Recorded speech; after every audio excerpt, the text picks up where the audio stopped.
Mr. Anand Bajaj is the President and Chief Innovation Officer at Yes Bank. Mr. Ram Rastogi heads IMPS, NUUP and NACH at the National Payments Corporation of India. Mr. S.P. Narayanan heads M-Commerce at Idea Cellular. Mr. Tejas Maniyar heads Net Banking and Direct Pay at HDFC Bank. And Mr. Satyan Kothari is the Chairman and Founder of Citrus Pay. Over to you, Mr. Biswas.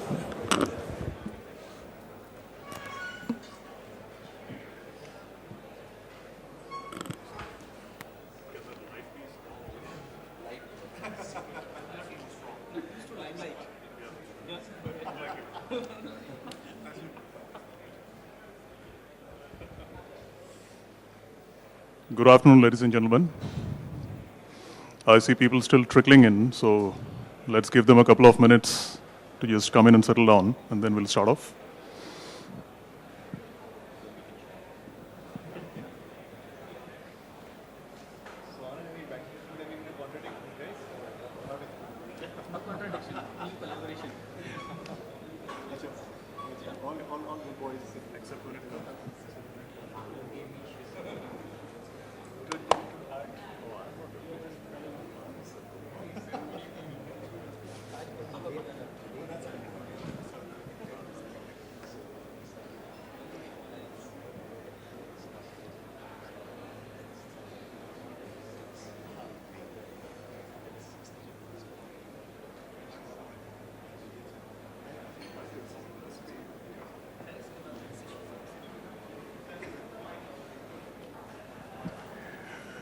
All right, so in the interest of time and in the interest of those people who have taken their seats, let's just get started.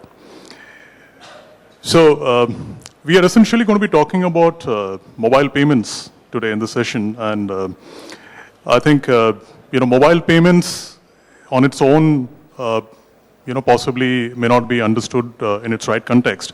So let me try and set its context a little bit. So as we know, the good news is, and the buzz is that the Indian economy has started chugging along, very nicely once again. Things are starting to look good. So this morning I saw in the newspapers that the size of the economy is just about to, reach about $2 trillion on nominal terms. And on PPP terms, we are apparently, in the top 3 economies of the world. Now, what does that say about the nature of transactions in such an economy? I mean, one would expect that, there is going to be a lot of inclusion, a lot of participative transactions happening across the length and breadth of the economy. But, if I were to tell you that if you were to simply look at the electronic transactions which are happening in the country today, that's actually an abysmal, just about somewhere in the range of about 4 billion transactions in the last financial year, the entire year. And, it's quite clear that most of these transactions are actually business to business, corporate transactions. So when we percolate it down to what kind of transactions are being made by end users, consumers, we get to see that almost 97% of the transactions by numbers, are actually happening in cash. That's abysmal. And just to give you a sense of where we stand, in the big picture, in Sweden, for example, the number of cash transactions is approximately 4%, and we are 97%. So there's a lot to cover. Now, how do we get there?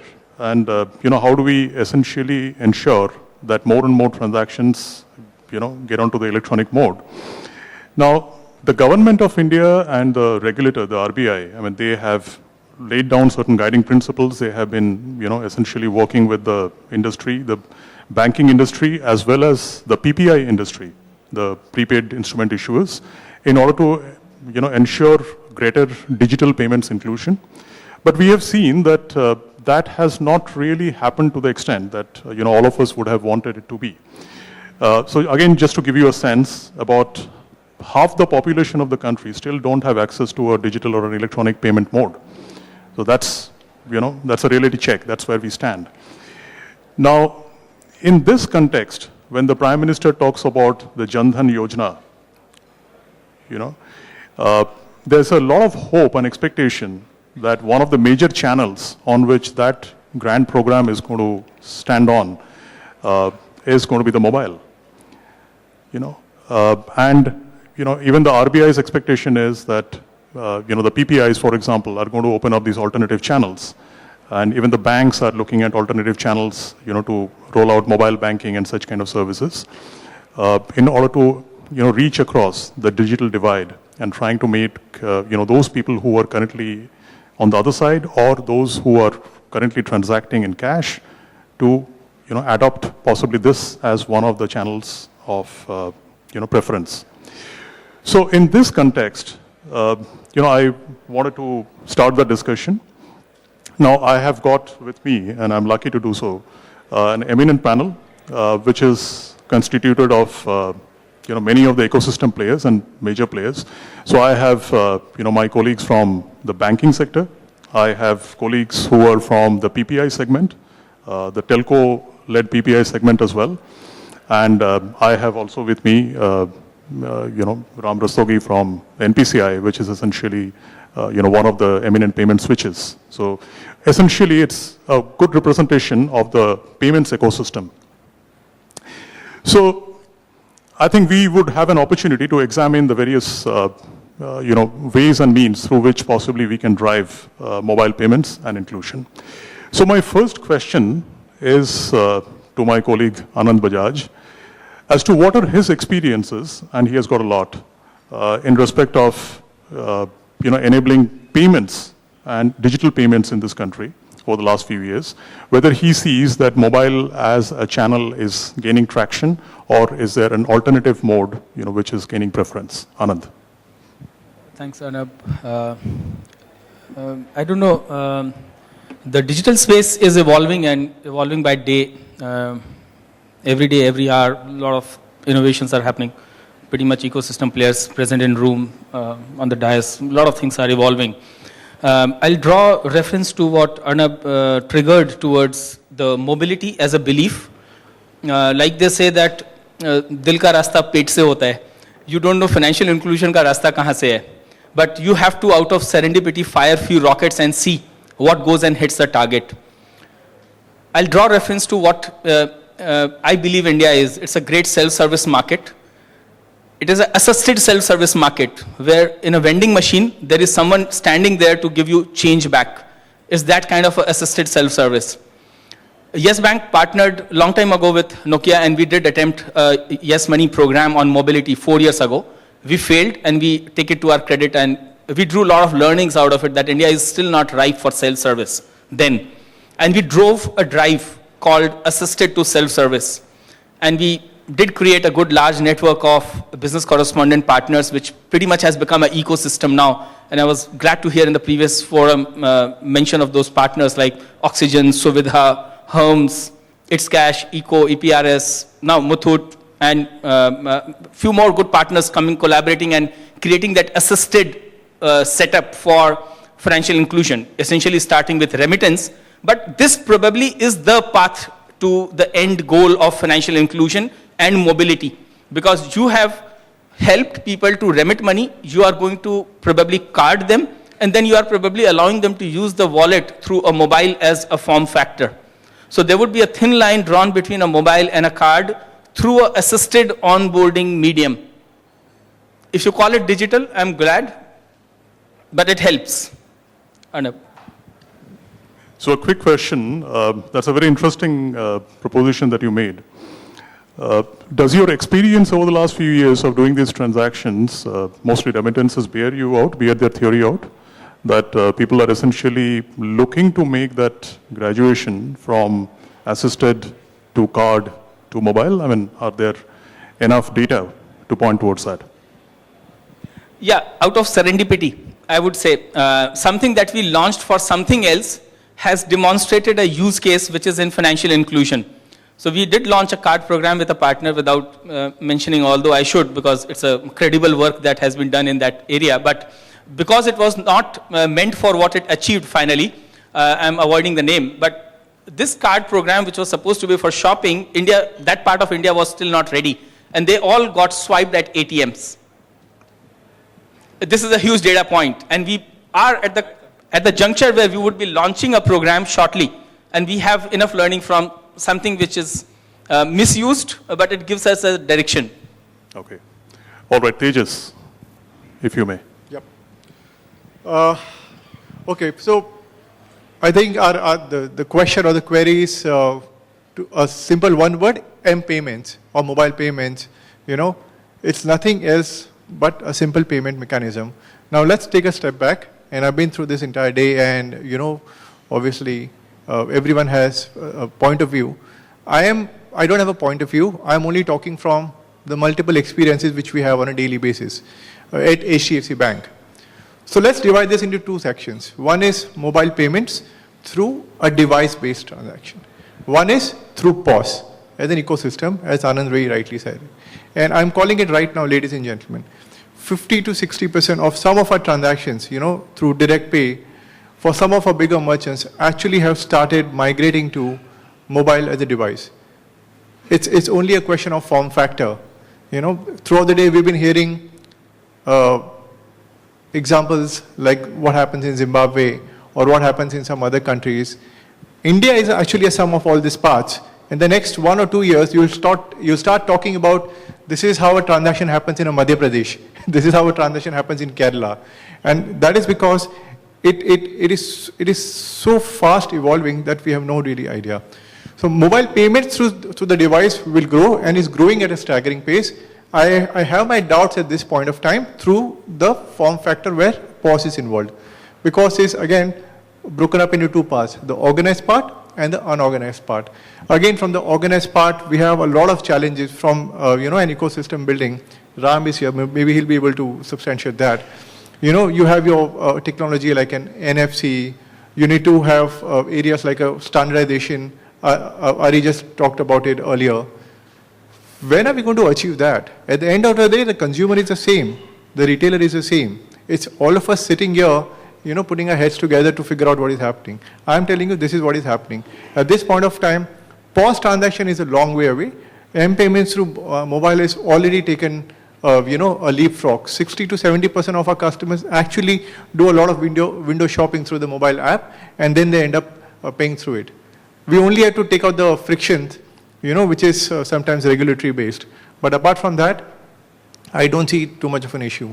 Coming back to why my views on M-payments through a POS machine, even from an unorganized sector, whether we star 99 hash, till the time we don't populate a simple transaction like a funds transfer, and the used case is through probably a taxi or a bus or whatever things.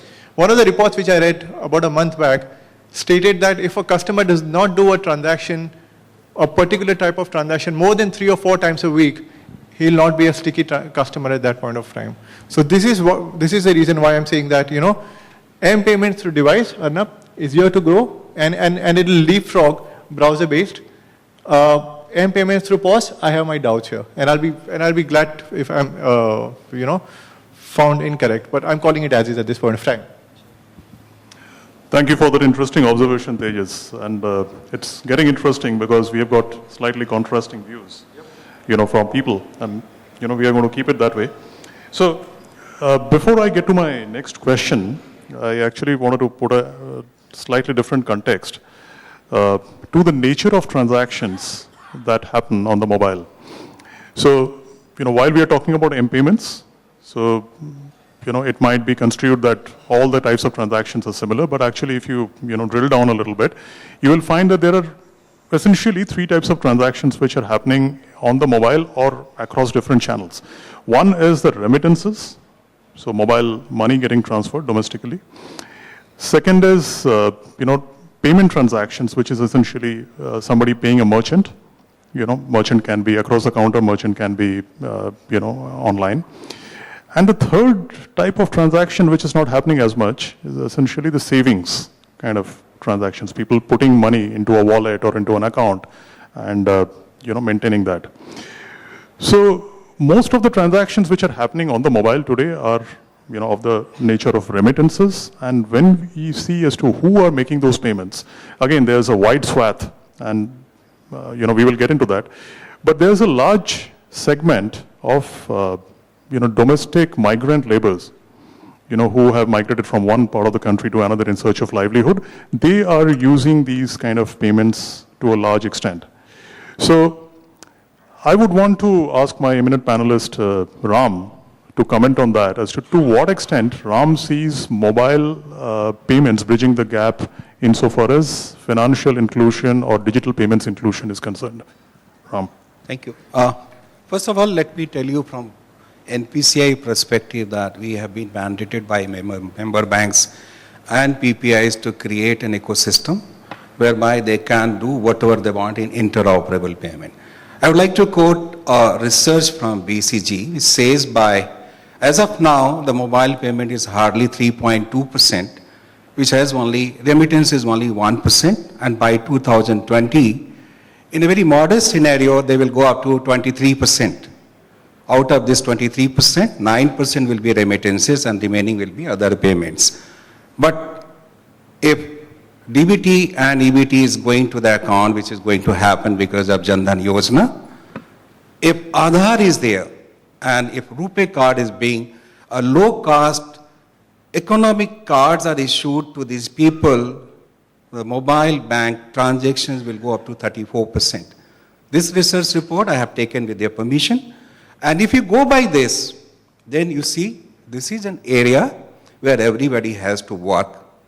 From NPCI perspective, we have provided an interoperable, cost-effective, simple, and convenient system where bank customers as well as the telco-led mobile wallets or other PPIs customers can talk to each other in very, very effective way, 24/7. The cost which they are paying to us is hardly a cent, it's 50 paisa for successful transaction. Having said so, we are also thinking about India and Bharat. In India, a city like Bombay, you have everything. So if I have a mobile phone and if I have internet, I will prefer to go to internet connection because we have availability. But think about the remaining people, 145 million households who do not have even basic banking services, but they have a mobile phone. Provide them something where they can find out the balance in their account, a mini statement, a quick fund transfer. No doubt, assisted model of remittance is growing very well. Thanks to the member banks and thanks to Yes Bank, they have started. But what about if I want to transfer 500 rupees to my father in a village? You ask me to pay 1% or 50 rupees, doesn't work. So having said so, with the permission, with the support of telcos, we have created the USSD platform. And believe me, it is a user who is going to decide the pricing and convenience you have to provide. So I always feel from the NPCI side, simplicity is the ultimate sophistication. You provide a very, very effective but secure solution, a platform to the people. And people like you, industries like you, a payment system provider like you can leverage that by creating an ecosystem where the win-win situation is everywhere. Thank you very much. Yeah, very well said. But Ram, I have to ask you another question on back of that. What you said about USSD-based services or NUUP. Do you really think that, now that USSD as an access channel is available and the government is pushing for adoption of that, across the counter, that it's really going to work out as a game changer? It's not about your personal belief, but how do you read the, overall situation at this point in time? It started virtually from 28th of August this last month when the Prime Minister of India dedicated the channel, and I'm thankful to you, all the telcos who have participated there. Believe me, if DBT is coming to these 7.5 crore accounts, they would like to know the money has come to their account, they would like to know the balance. Now, everywhere you do not have the bank branches, how do you going to find out this thing? So non-financial transaction is going to play a very, very vital role in mobile banking scenario. The second thing, the transfer. And I'm going to take it a little bit further. USSD channel is only a radio channel which works on the wires grade connectivity. So even the small value payments and cash in and cash out at VC outlets is going to happen in at least 2 years, 2 months, 3 months down the line. And I'm very hopeful with the equal participation and support from all the ecosystem providers. This is going to be one of the main channels for the financial inclusion as well as for the mobile banking. So we'll drink to that, but after this event. Okay, so we heard as to what the outlook is insofar as mobile payments are concerned for the lower part of the financial pyramid in the country. Let's look at the financially included, the luckier people. So people who already have a bank account. So sometimes in these discussions, we tend to forget that mobile banking is also, a major part of mobile payments. So I would like to, give an opportunity to our banker friends, starting with Tejas, as to, how mobile banking is catching on. Okay. So what we realized, obviously, it's always a harder way, and don't you let anyone else fool you the other way, is that one size obviously will never fit all. We started with a simple, light side browser integration as to whoever is trying to log in from their browser, just, why don't you redirect that? It obviously didn't catch on as much as we expected it to. We have apps now.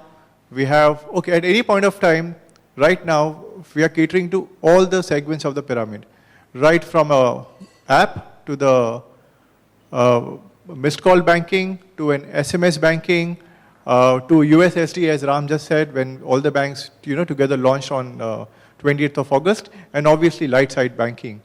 What we are doing is, we are letting the customers decide as to what is it that will be more preferable to him.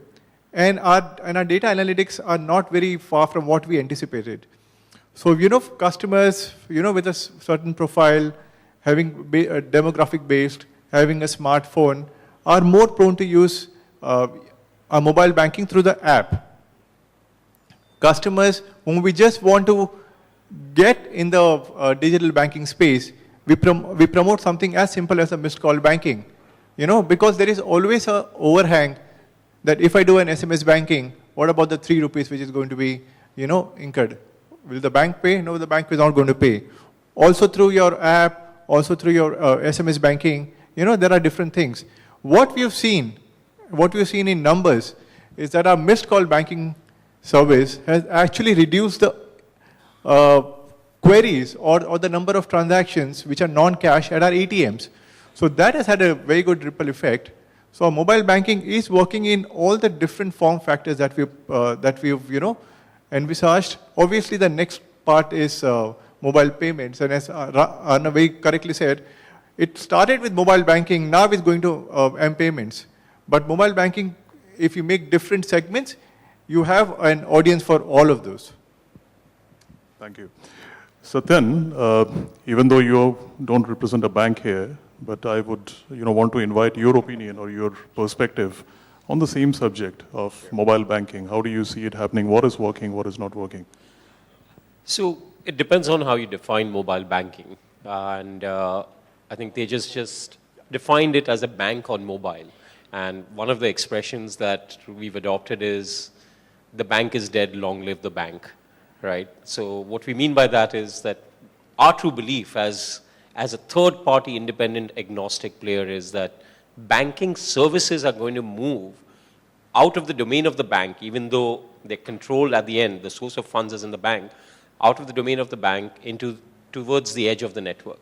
You want the user to have all the banking services on location, in context, accessible in the smartest way possible at the time that they need them. And this is, I think, a fundamental change of looking at the world from outside to in and saying, what is the user trying to do? As opposed to, what do we want them to do? I think we have a lot of the pieces in place now with mobile banking apps, with the protocols for moving money like IMPS.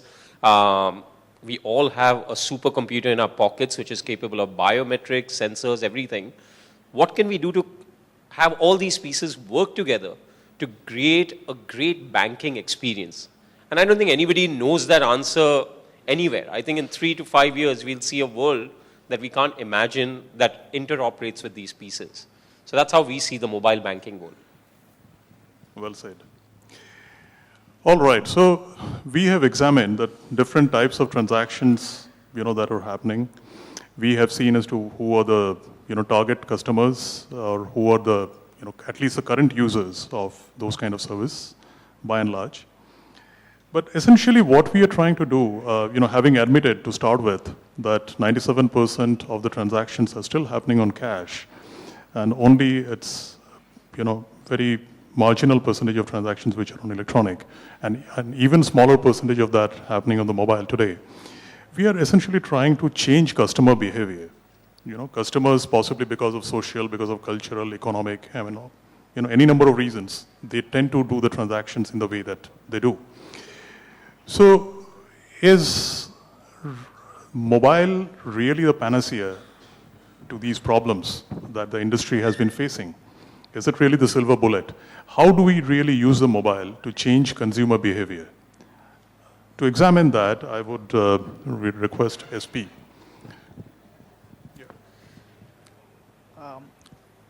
See, we are talking about various things like banking, financial inclusion, and a number of other objectives. End of the day, I think what matters is if you're able to resonate with the consumer needs, then we will be able to achieve things which are probably not originally intended, maybe as byproducts. For example, if you're able to get certain triggers for the payments per se to happen on the mobile, then it will eventually end up in financial inclusion, not the other way around. If you start with financial inclusion as an objective, we have seen that that's a very highly challenging activity, particularly for those who do not have a smartphone or those who do not who are not familiar with various nuances of dealing with highly secured banking transactions. If you ask them to do transactions on the mobile, even though they may have an access to mobile, it's very unlikely that they're going to do it. That's why we have seen Anand speaking about it or others speaking about it, that the assisted transaction has taken off very well in India.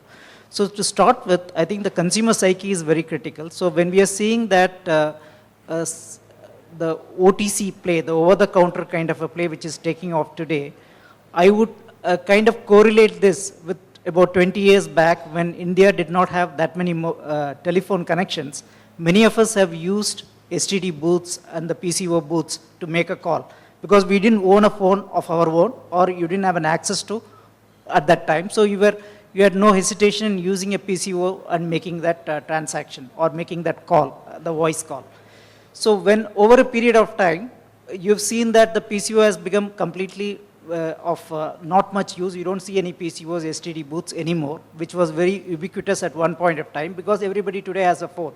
So the similar situation I foresee that will happen in the financial space as well. Okay, people start using an assisted over-the-counter transaction to start with, and if they think that they can do the transaction on their own within their mobile wallet, whether it is USSD, whether it is smartphone, or whatever be the interface, at some point of time this graduation will take place. And as rightly said by Tejas, that unless the customer does it twice, thrice a week, then the confidence level of his repeated usage is not going to be high. So it is not going to be a remittance which may be happening once a month or more. Likely it happens once in 2 months. The migrant laborers send money to their homes once in 2 months. That's a typical average. If something happens once in 2 months, he's more than happy to do it in an assisted way. But if he has to do it 3 times a day, he better do it himself. He cannot go to get it done through somebody else on an assisted mode. So that's where the consumer engagement will play a significant role. So if he can come with certain triggers that will make him do several transactions in a day, the adoption is seamless, the adoption is very quick. And that's when the financial inclusion will come as a byproduct, not when you try to make an attempt to through a big grandiose scheme saying that we want to make financial inclusion without taking into account the consumer engagement, the consumer psyche part of it. That's not going to be all that successful. I mean, that's a limited understanding. So why you are going after the assisted, the over-the-counter transaction is not because you make money there. That's how you get the consumer to come to you. That's how you make a first beginning.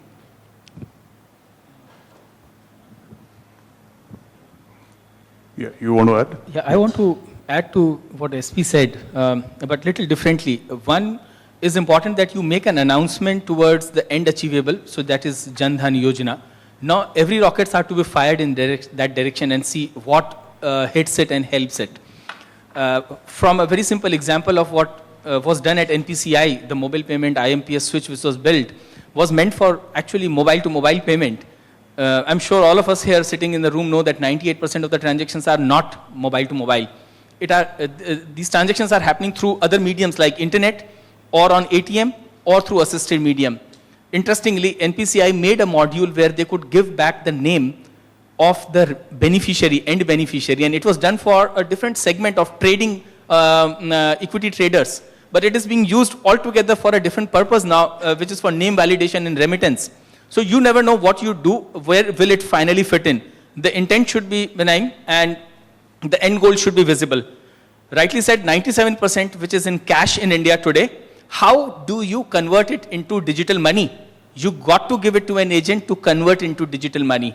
And then will the mobility start, right? You got to bank that money into a wallet somewhere. Does it need to be a bank account? Does it need to be a wallet? Anyone's guess. I have a to instigate discussion later maybe. I want to ask, why not pay interest on a prepaid instrument? People in India are happy keeping cash in their wallet, but they would not card it in a prepaid wallet thinking, I will not get interest. What do I do about it? I'm okay having it in my wallet. But the moment you start giving him interest, do you see him keeping more money there? Do you see him feeling more secure there? And do you see him using different form factors like mobile to use that wallet? That's the hypothesis. Thank you. No, I think that's well said. Although I'm thankful to you for not, just leaving that topic, hanging in the air.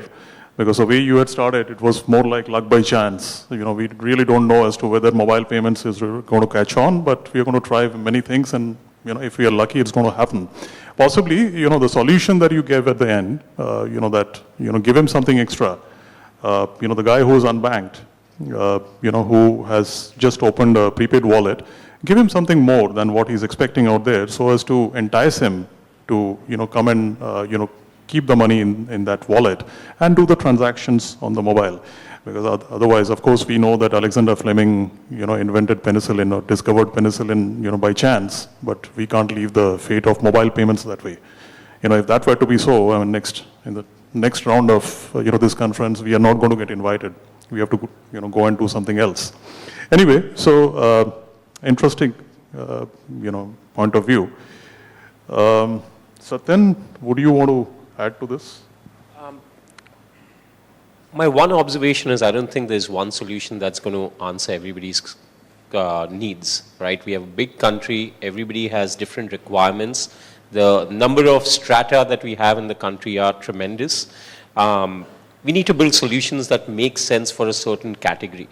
I think a lot of the payments discussions, especially on mobile payments, have tried to come up with a solution that covers every eventuality.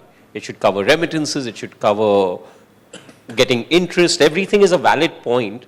And the beauty of having 1.3 billion people is even the smallest market can address 10 million people's needs. That's more than the population of most countries. So if we focus down and say, okay, this is a product meant for the urban audience, this is meant for the urban to rural audience, this is meant for a college-going demographic, this is meant for somebody who's in their first job, I think our chances of success increase tremendously because the needs are that diverse, the aspirations are that diverse. And I would also argue and say, yes, there is when you try and come up with a universal solution, there's a need to handhold the people who the solution's not meant for. But we have a very intelligent populace that's very aspirational.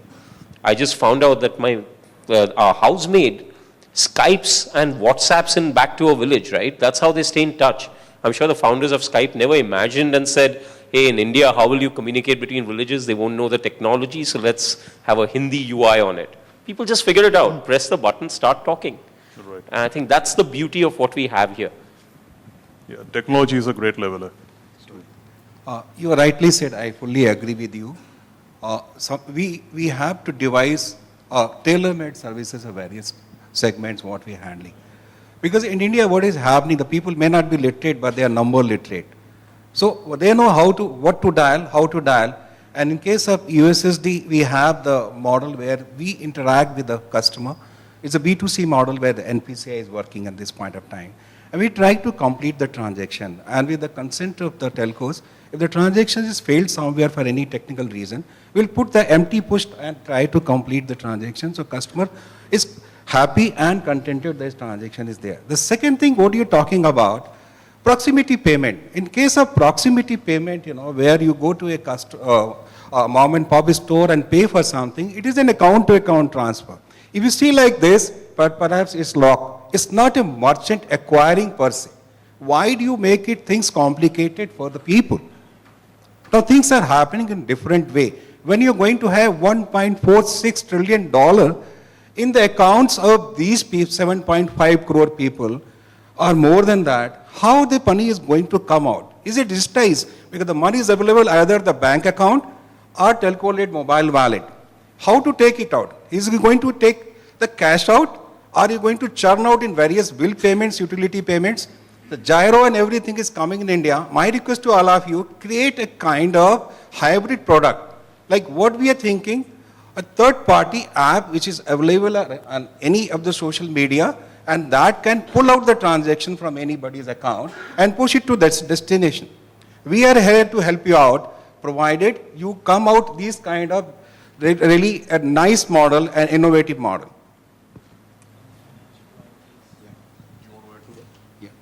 So in fact, what NPCI is also working on is connecting the dots of a robust payment system like NACH with the speed of IMPS, where a user will be able to give a mandate with NACH and pull money with IMPS in 4 seconds.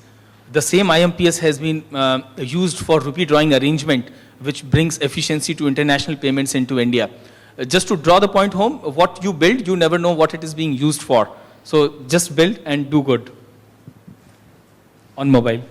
Arnab, just one more point, right? I think to your point of why Sweden has 96% payments which are internet digital based, right? I think it's because it's a small country. It's as simple as that. And all our politicians would agree, right, that that's the problem with India, that it's too diverse. But I think the goal that every payment company seems to have is, how can I cater to a population of 1.3 billion? So almost like I want to throw out the challenge and say, well, we have 100 companies here. If every company focuses on how to serve a market of 1 million users, what we'll have achieved together is converting the behavior of 100 million people to digital money.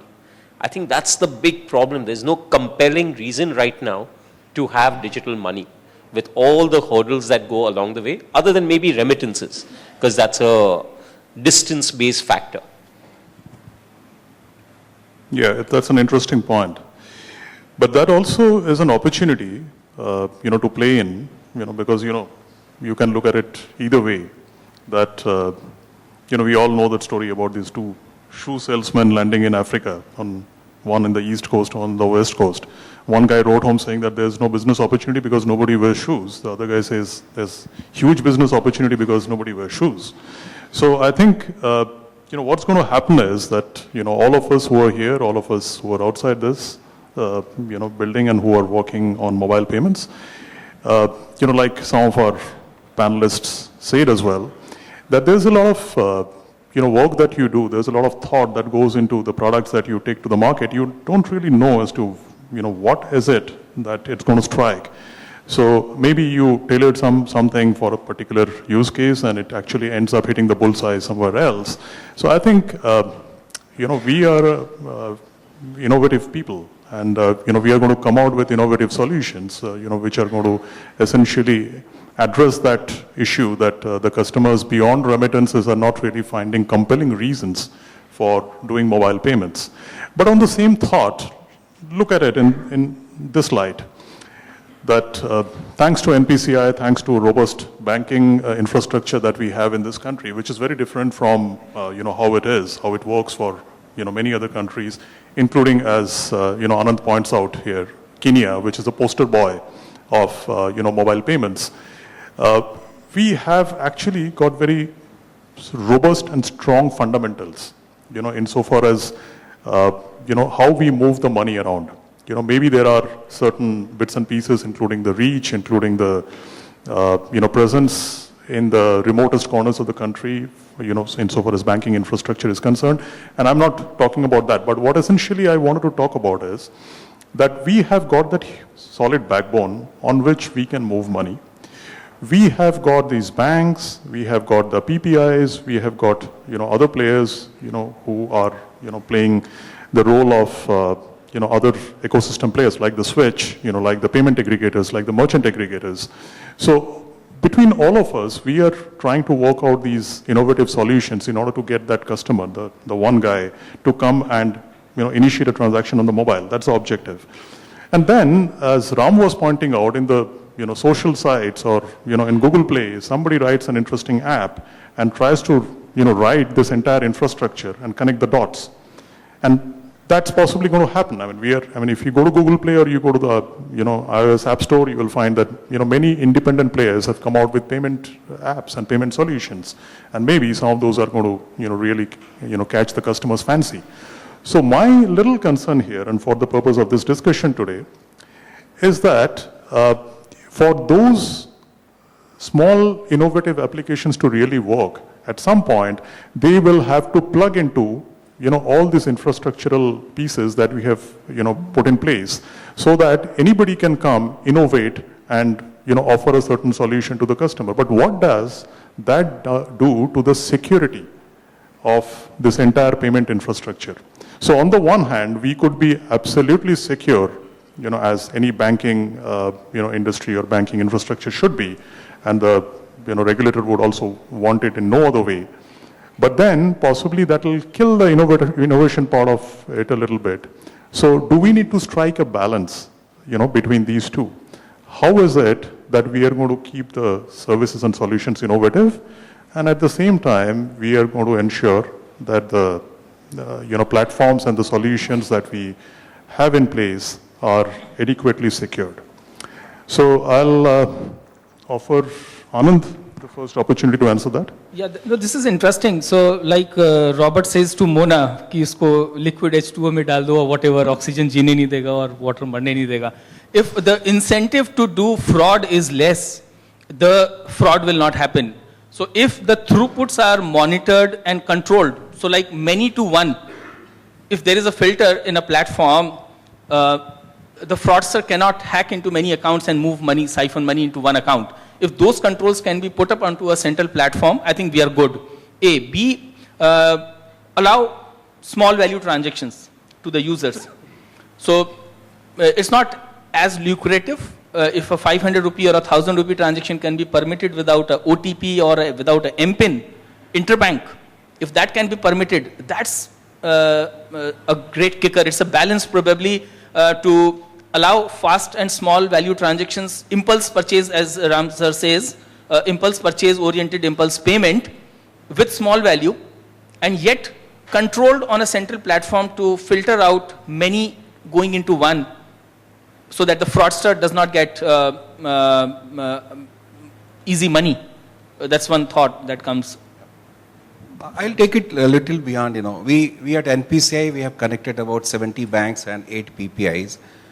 Through a very secured medium, and believe me, it's in same architecture what we follow in ATM side. So that part I can assure you that nothing can happen on that side. The only part which we need to think it out, in case of application, you have the encryption logic. In case of USSD payments and SMS from the GSM phone of the customer to the telco side, this is an open architecture, and there, things can happen. Again, it depends on what is the economic viability of that fraud. So low value transaction, I think it has been thought of taking out of the OTP and something, which is the telco's area, and telco will decide on that. But again, I am telling you, let's not think on these lines. Let's think, somebody talked about the volume payment, velocity, What do you think, ATM, the frauds are not happening in the banking side? The percentage is low, and this is a part of their business logic. So don't worry about all these things. Let's do whatever is needed for the country, whatever is needed for the business, and let things evolve themselves. Let's not worry about so many things which nobody knows what is going to happen. In case of NPCI, we have a fraud monitoring tool which we provide to our member banks free of cost. And this is one of the best tools available in the world which we have used. So let's work on this area. See, the technology is evolving thing. It's very dynamic. So parallelly we should work on these lines, but it's not the innovation can be killed because of these deterrents. That is my take on this. Can I Thank jump you. Yes. Arnab, I would say you have the distinction of moderating a panel that has the worst timing in history for M-payments probably. Because in a few hours across the world, you're going to see a giant announce something, if the rumors are true, which change the shape of M-payments. And I'm going to be very careful what I say because tomorrow I'll sound very stupid with whatever I'm going to say. But I think Possibly not in India as much because their possibly, market share is just under 2%. So possibly, but I think it's going to be exactly. I think we'll- that's why companies like mine are okay right now. Yeah, If I was in the we'll US, I would be still have a shivering. job tomorrow. Yeah, exactly. But I think it's going to also lead the way for how people's eyes are going to be opened about everything around the M-payment experience. And it's not going to be easy, right? In India, we have a much more diverse ecosystem. You have different devices. The beauty of having a device connect to a retail environment, connect to a card on file, and having fraud detection mechanisms built in using biometric sensors like the iPhone 5S fingerprint sensor, having it at the BLE level where it's authenticating and sending a picture to the retailer of who the person is in front of them is incredible how all these pieces will tie in together. I think we'll see where India will adopt. It'll have to adopt in its own special way. We'll have the top 5 handset manufacturers who will want to jump onto the bandwagon, come up with their own protocols. Life will be harder for all of us on how we balance security and convenience versus the user experience. I think in the next few months, we are going to see M-payments actually become real because of this.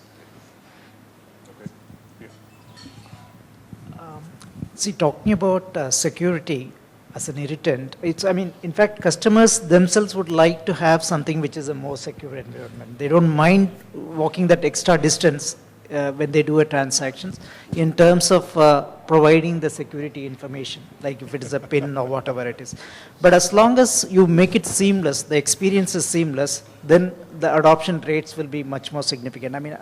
I can give you many examples of where we struggle and still accept whatever is being, like take the example of IRCTC railway ticket booking, for example.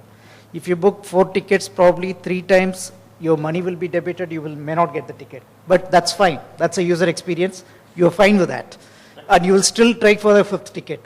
Because you're accustomed to that, you know that it will fail and the money will get debited and 5 days later it will come back to your account. You're fine with that because that experience is kind of set.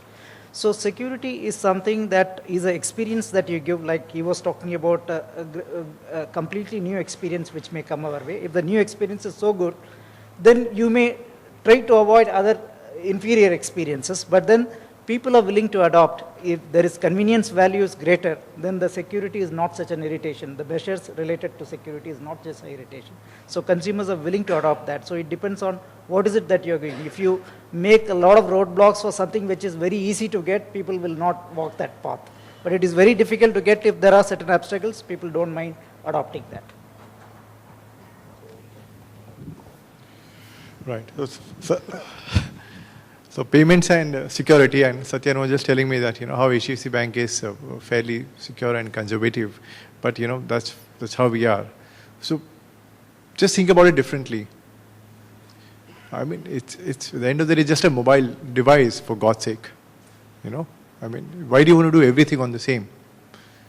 We are trying to build an ecosystem, make it simple for the customer to authenticate himself on somewhere else. That's it. On your browser, through an OTP. No point in having a transaction wherein you need to have different obstacles like an OTP, or some sort of a PKI or whatever you call it. I'm saying the strategy is fairly simple at this point of time. We have a base, we have the user understanding. He is comfortable about completing the transaction where he's already authenticated himself through a different form factor. That is your browser base, through a laptop or through this thing. Why do we want everything, resting on the same phone? So that's how it is. I think keep it simple right now. As Ram is saying, it's fairly okay. I don't think there is a user experience which is, no one would want to do that. Try it. Why don't you try to do that? Log into your mobile app, try banking, try doing a funds transfer, and then you have some regulatory guidelines about this limit, that limit. That's because I think we are just ring fencing it so much that, you're going to piss off the customer at some point of the time.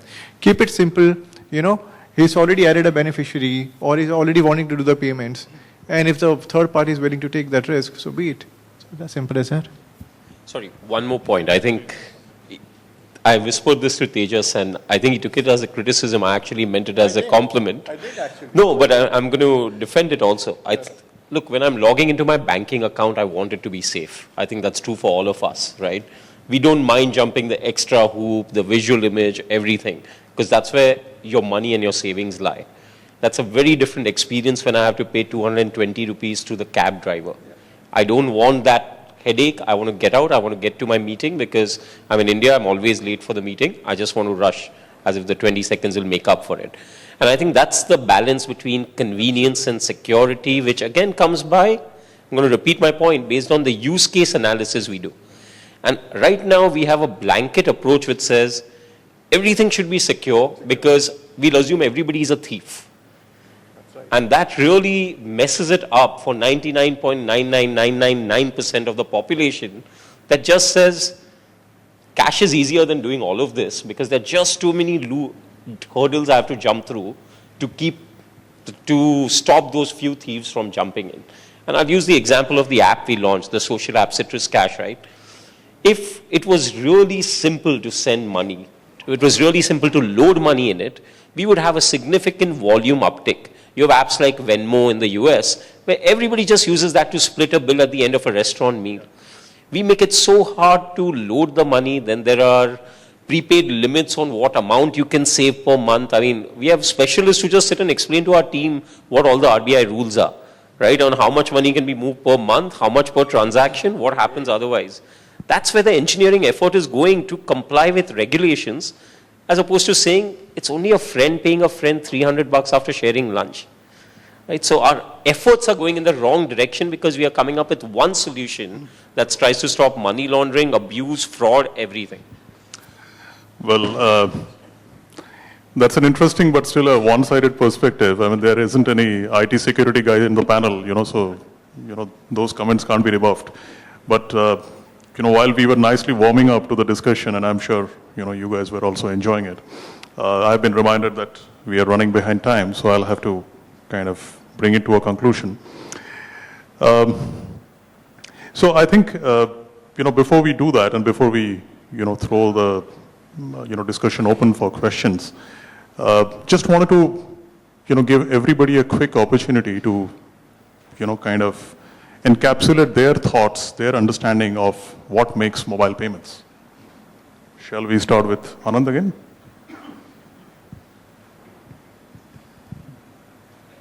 Some disruption will enable mobile payment. How far in time, I can't say, but hang in. This is already in, you can't stop it now. The only part is how you're going to take that challenge, I have already told you by 2020 what is going to happen, maybe 5% here and there. So you can't stop it now. You have to take it bull by horn, and how we're going to take it forward. I think all we need is a trigger for the explosion to happen. It is bound to happen. It's a question of time, whether it is 2 years, 3 years. It's going to be, you need a trigger. Like, for example, in Zimbabwe, this may have been talked about earlier in the day. I was not here. I came just before this session. It happened because of their currency became useless and they had to start using US dollars. And when their local currency, $200 billion of Zimbabwe dollars, you can buy a loaf of bread. And with $1 US, you can buy many more things. Then you have to start paying in 20 cents, 50 cents, and there is not enough money available. So people started using mobile money. So it's a trigger. One trigger can make the whole thing much more efficient and easy, seamless for people to adopt. All we need is a trigger. So, 2 points. Horses for courses.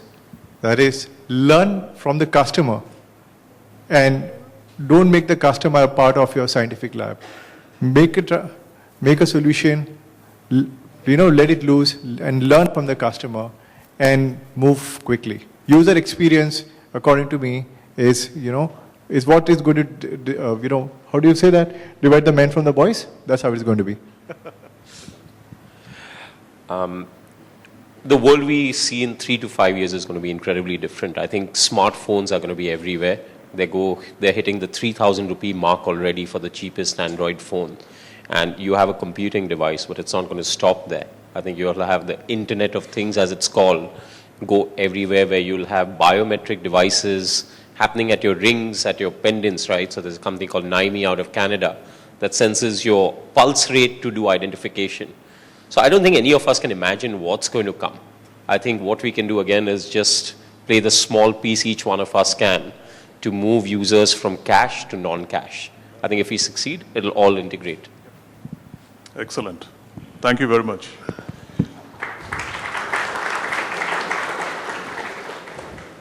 So ladies and gentlemen, as we know, I mean, as in life, all good things have to come to an end. So, while I was enjoying this discussion with my eminent panelists, quite a lot, but we have to bring it to a close. But before we do so, I wanted to give a few of you an opportunity to ask questions to any one of us. It'll be good if you could identify yourself first and then ask a pointed question to anyone, or if it's to the panel, then you could please mention that.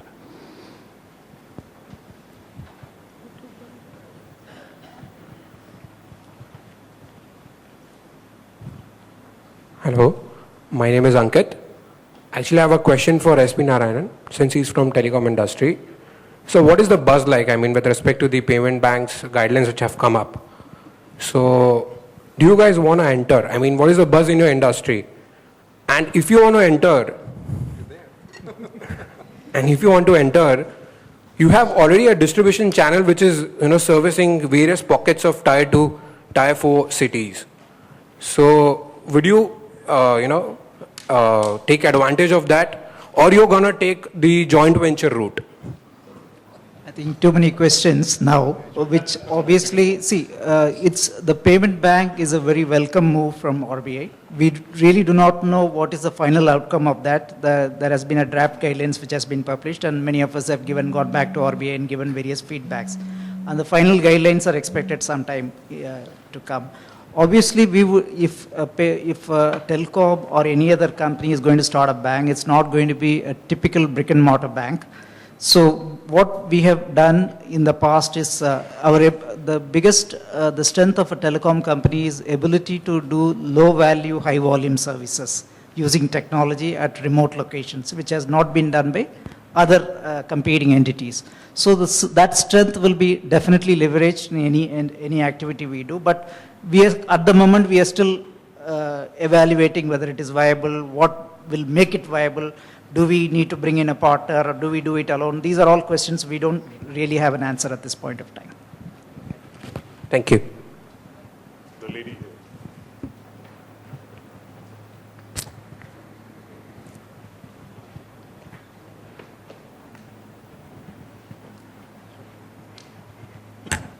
Hi, I'm Sakshi from Book My Trip. My question is to the entire panel. Anybody of you can opt to answer. Since we have been discussing in this discussion about drifting the purchases pattern from cash to a non-cash environment, I would like to cite an example of Uber as a company for that matter. As a consumer and not as an e-commerce company for myself, I am a very bonded customer for Uber and have been using their services even abroad, and now they have penetrated to our market. And the entire concept of why this company has gotten famous with probably our class of people who are into business or are always short of time, as Satyan just said. So the entire USP of this brand is that you can pick up a cab from the very particular moment. There is no human interaction, which I understand that for Indian market, human interaction has become indispensable. But there is a segment of people who don't have that kind of time to actually make a call to take a taxi in a city. So I just want one click of a usage where I can just give my destination, and the moment the cab is there, I'm done with my journey, I step out. So I don't waste another 5 minutes to, open my bag, make a payment. I may not have change at times, whatever. And just covering that, Meru and other Indian players have actually introduced the POS systems in their cabs as well, so that people can make credit card payments. But majorly, the cab payments option has always been cash. There are very limited transactions which happen on credit cards in all these cab services as well. So if the latest RBI obligation for Uber to actually answer now is that they are waiving off their taxes by probably paying to some another country and we can probably, RBI wants to take the tax benefit out of it, that it is actually accounted for somehow. But then ideally, if you see the convenience of a customer, it was never accounted for even earlier, in any other tax service, any other taxi or cab service for now.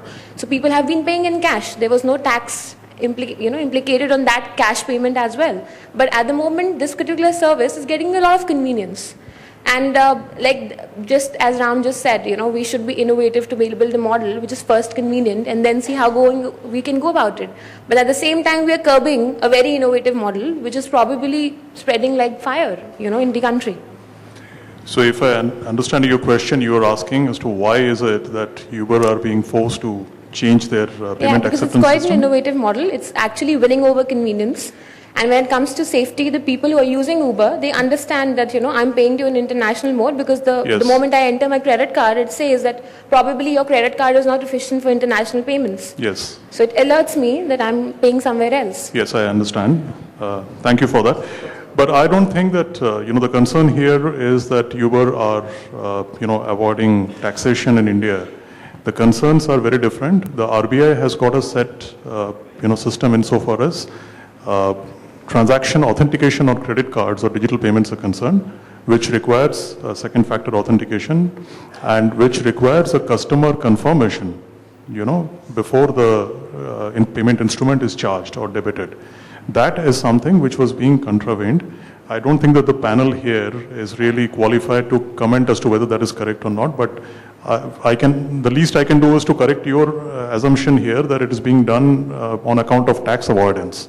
That's not what it is, because they are playing inside the Indian, system, so they have to adhere to the rules which are laid down by the regulator out here. That's all. Okay, that bit I understand. The last panel, they actually indicated that the tax is also a concern, which probably is not highlighted in the news.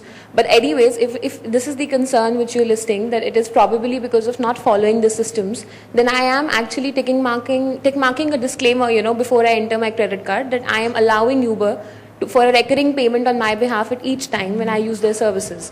So that way, as a customer, I'm allowing that particular company to use my card, for all the purchases I do from their company.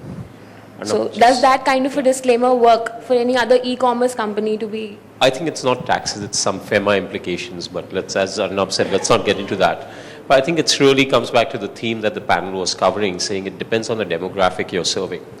I have friends who booking the model. Right now we have a rule which says second factor needed for everything. Who's defining what is second factor was done by another entity. If you go to RBI today, they'll say, we didn't tell you how to do second factor, we just said you have to do it. It could be a PIN, it could be a login in the app. And I think the whole ecosystem needs to change and say, divide the problem into different layers that we are trying to solve. That's going to need cooperation from banks, from acquirers, from payment companies, everybody. So effectively, we are part of the problem. We would like more control, but right now we are limited in what we can do. Thanks. Okay, thank you. Hi, my question is to both my banker's friend. What we hear is that transfer between one mobile wallet to another mobile wallet will very soon become a reality. And at some stage, I do believe that the cash out will also become an option. If that happens, would you see that as a threat to large retail bankers like yourselves? Because then you would see a lot of bottom of the pyramid, which is largely the velocity customers who would actually using mobiles to transact. So I don't think, at least we view that as a threat. From an entity which was not existing to the one which is existing, and now they're using, be it a wallet or any other system. What is important for us is that is leading to a customer stickiness with the bank, and we're good with it. Because if you look at it, regardless of whichever straight off account that we are opening, there is a charge to maintain that account. We may not take it from the customer, but the idea is to have a customer stickiness and have him bank with us much more. So I don't think, this is a threat in a long, long time. And bank will be more than happy, unless, Anand. No threat. All competitions are collaborations and all ecosystem build up are good. But remember, never would liver pass or kidney pass blood directly to liver. It has to go through the heart for the well-being of the body, right? Similarly, in a payment system, for monitoring purpose, for control purpose, for certain other evaluations that you would need to parameterize over a period of time, it's important that the money is moved through the right hands for sure. So passing money from one wallet to another is as simple as what NPCI has facilitated. It can toss into a bank account and go where it needs to go. And all competitions are welcome. It's important. I was talking to Naveen in the break and I said, it's not a 100-meter dash for individual. It's a 100-meter dash compounded by a relay with a partnership of 4 partners to complete a 400-meter relay. That is what one should gun for. Competition is good. Thank you. I think that aptly sums up the sentiment of the panel. And I think, we are running behind time, so we'll have to conclude it here today. Thank you very much for your time and, thank you, the panel. Thank you, gentlemen. I request you all to please stand up and pose for a picture, a group picture before we end the session.